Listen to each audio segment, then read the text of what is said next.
Today we're running a sort of more classic class.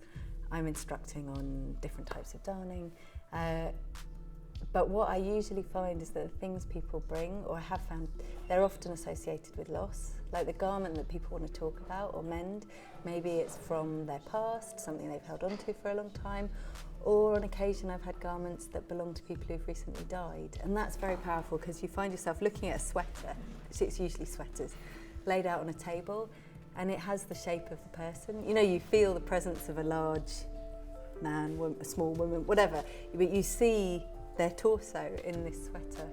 And I'm not sure if it's because it's an invitation, you know, because when you look at the garment you're able to think about the person, and so it's easier sort of to talk through the garment, or if it's just the nature of grief that you're with the remaining objects of someone that you care for. I don't really have an answer for that, or haven't looked into it too much, but the stories regularly come with something a little complicated. I brought a cardigan from my mother, which looks okay at this point, but has got some rather nice moth munching. I don't know if you see that on it.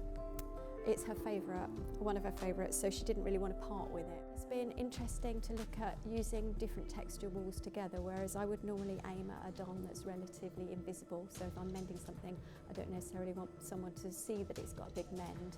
I think I could be a bit more bold with what I'm mending, and I'm not apologetic about it, and perhaps be brave enough to mend a larger hole that I might have thought was not repairable, because I've learnt ways to darn and infill a space rather than just bring fibres together.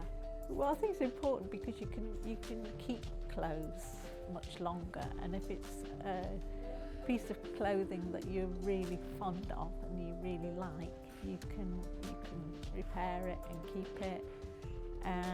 But also from coming today, I can see that you can almost create a new life for it by the designs that you can darn into it, which is interesting.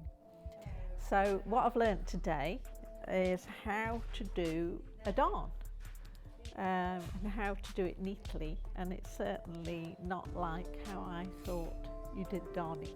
So I'm really pleased that I've learnt that.